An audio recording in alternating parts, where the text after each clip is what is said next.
Bonjour tout le monde, un autre exercice de mécanique.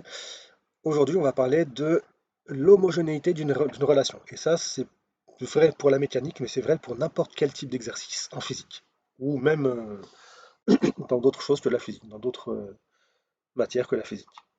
Donc ici, par exemple, on vous demande de déterminer si les équations horaires suivantes sont homogènes. Donc, en quoi ce sont des équations horaires? C'est parce qu'elles dépendent de t, du temps. Sinon, les corriger. Donc, comment est-ce qu'on fait? Qu'est-ce que veut dire l'homogénéité d'une relation? En fait, ça veut dire que si vous avez un nombre est égal à un nombre, ben forcément ces deux nombres doivent avoir la même unité. Si vous avez un nombre qui est égal à un nombre plus un autre nombre, ben ces trois nombres, ça et ça, doivent avoir la même unité, etc., etc. Donc, vous savez que x, c'est une coordonnée de la position, donc ça va être en mètres. V0, vous savez que c'est une vitesse, donc c'est en mètres par seconde. Et le sinus d'un angle n'a pas d'unité. Donc ici on a des mètres, et ici on a des mètres par seconde. Donc c'est ce que j'ai ici. Donc ce n'est pas homogène.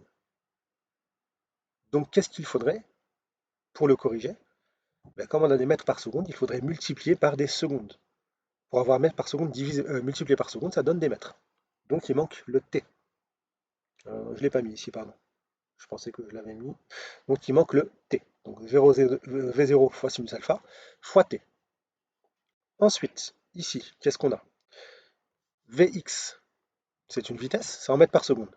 G, vous savez que c'est une accélération, donc c'est un mètre par seconde au carré fois des secondes. T, c'est en secondes. Donc ça fait des mètres par seconde. Donc là, on est content. Mètre par seconde, mètre par seconde. Donc ça, pour l'instant, c'est bon. Il faut juste vérifier que ça soit aussi en mètre par seconde. Donc V0, c'est bien en mètres par seconde, c'est une vitesse. Et le sinus d'un angle, on a dit que c'était sans unité. Donc là, parfait. Tout est bon. Le troisième, Z, c'est encore une coordonnée de la position, donc c'est en mètres. On va commencer par celui-là. H, c'est une hauteur, c'est aussi en mètres. Donc là, on est content. On a des mètres et on a des mètres. Maintenant, on n'a plus qu'à vérifier ici. Le moins et le 1,5 n'ont aucune incidence sur l'unité. Donc on va parler de euh, G qui est en mètres par seconde au carré. C'est une accélération. Fois T, donc fois des secondes. Mètres par seconde au carré fois seconde, ça fait des mètres par seconde. Donc on a une vitesse et non pas une distance. Pour pouvoir corriger ça, il aurait fallu mettre T au carré. Comme ça, on donne des mètres par seconde au carré fois des secondes au carré. Et là, ça donne bien des mètres. Donc en fait, vous vous rendez compte que vous pouvez tout seul savoir si une expression est correcte, au moins au niveau des unités. Vous pouvez vous rendre compte des erreurs que vous avez faites ou pas. Ensuite, AX est égal à G fois sinus bêta. Ben, je vous ai dit que A c'est une accélération, c'est en mètres par seconde carré, et G, je vous ai dit que c'était aussi une accélération. Donc pas de problème, sachant que le sinus de bêta, c'est sans unité. Donc là, c'est bien homogène. L'équation est bien homogène. Ensuite, le dernier, on a ici une vitesse, mètres par seconde. On va commencer par celui-là. V0, c'est bien une vitesse aussi. Cosinus, c'est sans unité. Donc ça et ça, c'est bien homogène. Il faut juste vérifier maintenant que ça soit aussi homogène. G, c'est en mètres par seconde au carré, c'est une vitesse. Et on multiplie par des secondes au carré. Mètres par seconde au carré fois seconde au carré, ça fait des mètres. Donc ça, ce n'est pas une vitesse, c'est une distance.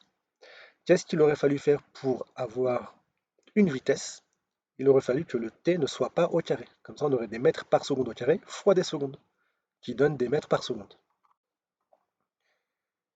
Donc voilà, j'espère que ça a été clair pour tout le monde. Ici, on n'a pas parlé du 1,5, hein, mais bon, ça vous avez l'habitude, de toute façon, normalement le 1,5 il vient lorsque vous faites la primitive de moins gt, ou de gt, peu importe.